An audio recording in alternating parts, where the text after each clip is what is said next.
स्वागत छ। आज हामी एउटा यस्तो ठाउँबारे कुरा गर्दैछौँ जुन घरको एकदमै महत्त्वपूर्ण कुना हो तर जहाँ लुकेका खतराहरूबारे हामी खै त्यति सोच्दैनौँ जस्तो लाग्छ। हाम्रो शौचालय र बाथरुम हो नि। यो सामान्य देखिने ठाउँ कसरी गम्भीर दुर्घटनाको ठाउँ बन्न सक्छ।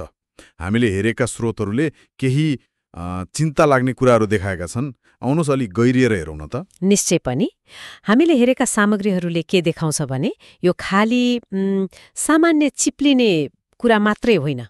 विशेष गरी बालबालिका अनि ज्येष्ठ नागरिकहरू अलि बढी जोखिममा त हुनुहुन्छ नै, तर बाथरुम दुर्घटनाले जुनसुकै उमेरका मान्छेलाई गम्भीर चोट लाग्न सक्छ। हो र?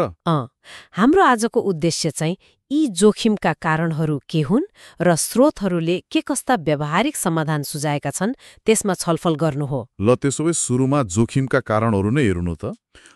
स्रोतहरूले सबैभन्दा बढी केलाई देखाएका छन्? प्रमुख कारण मलाई लाग्छ चिप्लो सतह नै हो कि? तपाईले ठीक भन्नुभयो। चिप्लो भुइँ त्यो नै सबैभन्दा ठूलो समस्या हो नि। टाइलमा पानी पर्यो, साबुन लाग्यो वा कहिलेकाहीँ राम्ररी सफा नगर्दा लिउ जम्छ नि, त्यसले झनै चिप्लो बनाइदिन्छ। स्रोतहरूले त के पनि भन्छन् भने घरमा हुने दुर्घटना मध्ये ठूलो हिस्सा नै बाथरुममा चिप्लिएर लड्दा हुन्छ रे। ए हो र? हो। अनि त्यसमाथि हामीले लगाउने चप्पल पनि चिप्लो खालको पर्यो भने त झन् गाह्रो भइहाल्यो नि। साँच्ची त्यो चप्पलको कुरा पनि महत्त्वपूर्ण रहेछ।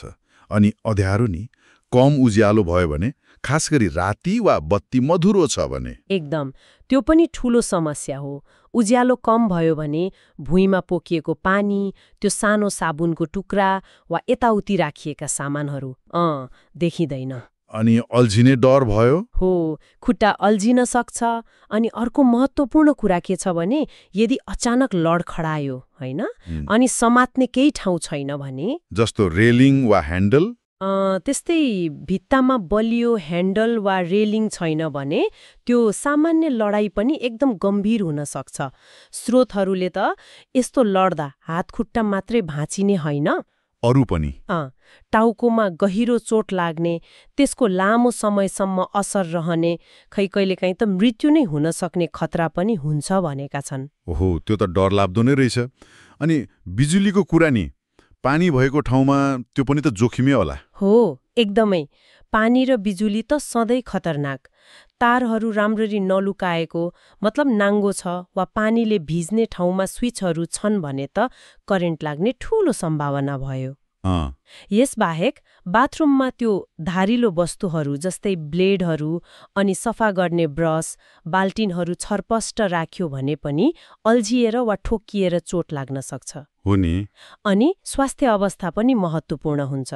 कसैलाई चक्कर लाग्ने समस्या छ, कमजोरी छ भने उहाँहरू झनै जोखिममा हुनुहुन्छ। यी त भए जोखिमका कुरा। अब समाधानतिर लागौँ न त। कसरी कम गर्ने होला यी जोखिम? स्रोतहरूले केही उपाय दिएका छन् कि? छन् नि। पहिलो र सबैभन्दा महत्त्वपूर्ण कुरा त भुइँलाई नचिप्लिने बनाउनु पर्यो। त्यो कसरी? खस्रो खालको टायल हाल्ने वा अहिले भएको टायलमाथि नै राम्रो ग्रिप भएको रबर म्याट बिछ्याउने। ए, रबर म्याट? हो। अनि भुइँलाई सकेसम्म सुक्खा राख्ने, पानी पोक्यो कि पुछिहाल्ने, नियमित सफा गरेर त्यो लिउ जम्न दिनु भएन। अनि चप्पल नि तपाईँले अघि भन्नुभएको?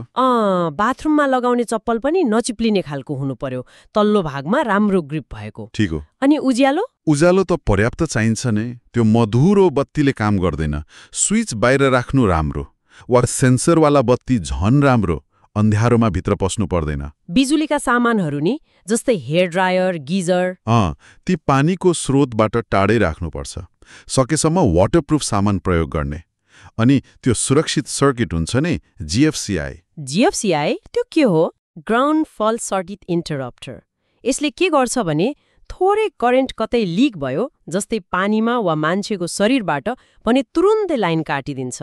ए, भनेपछि करेन्ट लाग्नबाट बचायो। हो, एकदमै। करेन्ट लाग्ने जोखिम धेरै कम हुन्छ। अनि त्यो समाउने ह्यान्डलको कुरा पनि गर्नुभएको थियो। त्यो त झन् आवश्यक होला नि, हैन? घरमा अलि उमेर पुगेका वा शारीरिक रूपमा कमजोर सदस्य हुनुहुन्छ भने। एकदमै महत्त्वपूर्ण। भित्तामा बलियोसँग समाउने ह्यान्डल, ग्र्याब बार्स लगाउँदा ठूलो सहयोग हुन्छ। अनि धारा, बेसिनहरू पनि प्रयोग गर्न सजिलो हुने उचाइ र ठाउँमा राख्नुपर्छ। अनि सामानहरू यताउति छरिने कुरा नि? हो, त्यो पनि साबुन, स्याम्पू, बाल्किन, ब्रसहरू सबै व्यवस्थित ठाउँमा राख्ने बानी गर्नु पर्यो। हिँड्ने ठाउँ खाली भयो भने अल्झिने डर कम हुन्छ। स्वास्थ्य समस्या भएकाहरूको लागि थप के गर्न सकिन्छ? सकिन्छ नि। उहाँहरूलाई सकेसम्म एक्लै नछोड्ने, बेला बेला ठिक हुनुहुन्छ कि भनेर सोधिरहने। अनि अर्को एउटा महत्त्वपूर्ण कुरा, आपतकालीन तयारी। त्यो भनेको? भित्रबाट चुकुल लगाउँदा कहिलेकाहीँ दुर्घटना भयो भने बाहिरबाट खोल्न गाह्रो हुन्छ नि। त्यसैले बाहिरबाट पनि खोल्न मिल्ने खालको लक लगाउनु सुरक्षित हुन्छ। कतिपय स्रोतले त भित्र प्राथमिक उपचारको सानो किट वा आपतकालीन घण्टी राख्ने सुझाव पनि दिएका छन्। त्यो त राम्रो आइडिया हो। आजको छलफलबाट के देखियो भने शौचालय जस्तो हामीले सामान्य ठान्ने ठाउँमा पनि सुरक्षामा ध्यान दिनु त कति जरुरी रहेछ। हो नि। साना साना कुरामा ध्यान दियो भने पनि ठूलो दुर्घटनाबाट बच्न सकिने रहेछ। एकदम। र अन्त्यमा म एउटा प्रश्न छोडेर जान चाहन्छु सबैलाई विचार गर्नको लागि। के हाम्रो घरको शौचालयको बनावट, त्यहाँको व्यवस्थापन घरका सबै सदस्यको लागि उत्तिकै सहज र सुरक्षित छ त?